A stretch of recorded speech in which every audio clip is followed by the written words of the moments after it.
They say I'm just a doll. But I remember every soul that touched me. Every scream, every prayer, every lie they whispered to survive the night. I'm not behind the glass to be protected from you. The glass is to protect you from me.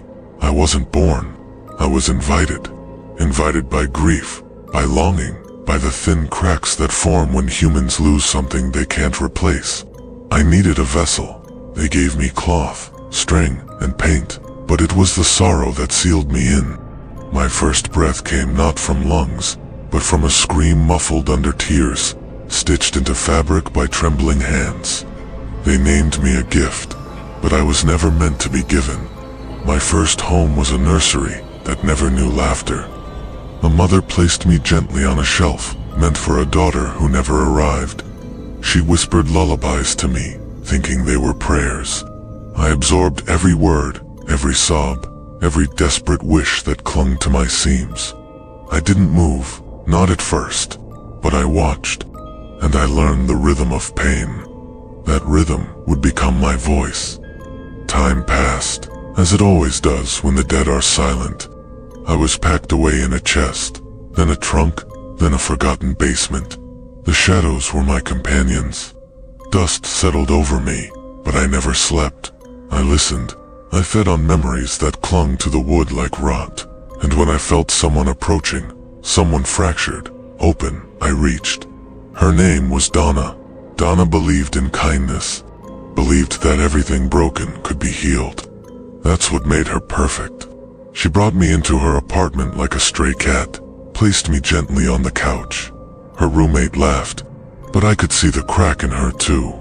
They didn't realize they had welcomed in something that had never truly left. I didn't need to scare them, not yet. First, the small things. A knock on a door that no one heard but them.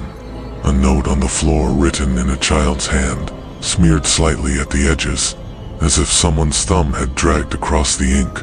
Lou, the boyfriend, grew uneasy. I could smell his doubt. It tasted like old wood and gasoline. He said he dreamed of me, that I crawled onto his chest and stared into his mouth. I didn't correct him. It wasn't a dream. They called in a priest. He blessed the apartment, sprinkled holy water, called me a spirit. He was wrong. I am not a ghost. I am not the soul of a child.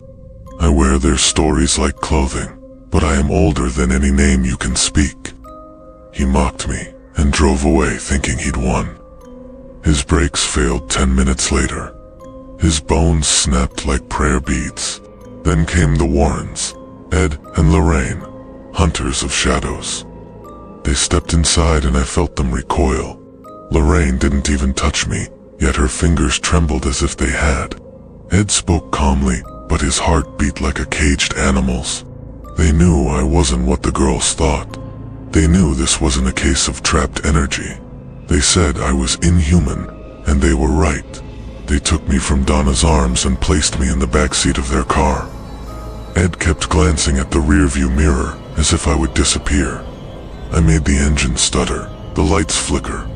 When he began to pray, I quieted.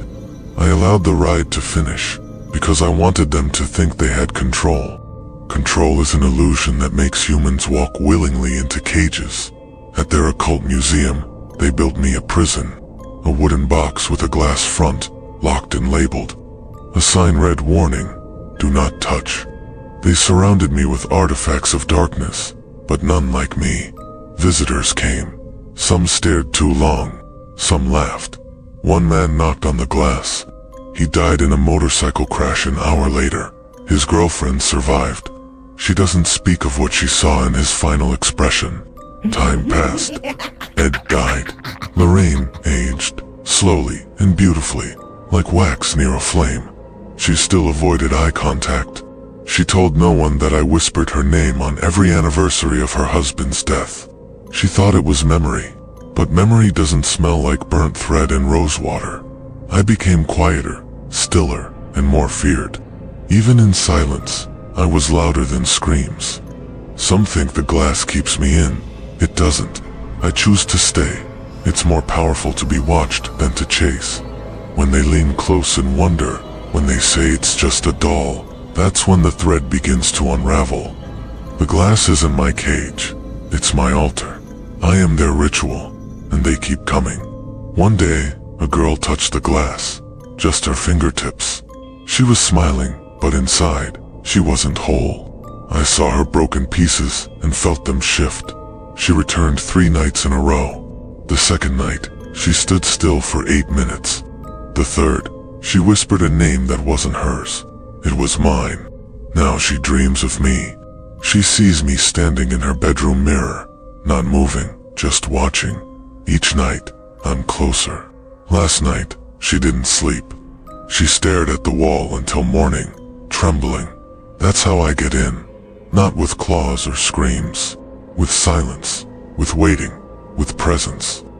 Soon, she'll return to the museum, but not as a visitor. She'll come for me.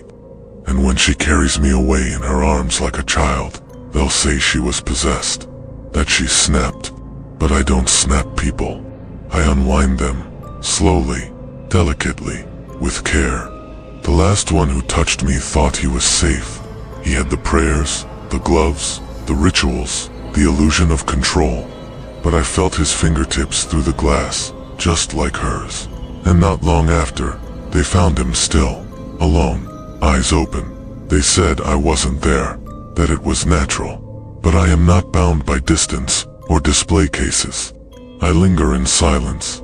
I breathe behind breath. I wait in the space between heartbeats. And when they stop, that's when I'm closest. He sat on the edge of the bed, holding his breath without knowing it. The room was quiet, but not empty. I was already there, behind his eyes, inside that fragile rhythm beating in his chest. I slowed it, gently, 1 beat less, then another, until the silence wrapped around his ribs like thread pulled tight. When he finally gasped, it was too late. Not for air, but for escape. His mouth opened. No scream, just stillness. That's how I kill. No wounds, no blood, just forgetting how to live. And when I leave this box behind, someone else will take my place. They always do. The museum will replace the glass, dust the sign, pretend the story is over. But the story isn't mine anymore. It's yours. Because you listened, you followed, you wanted to believe. Now, even in your silence, I linger. The weight in your chest, the chill on your skin, the thought you just had that something might be behind you. That was me. I am not finished. I never was. Dolls do not die, and neither do I.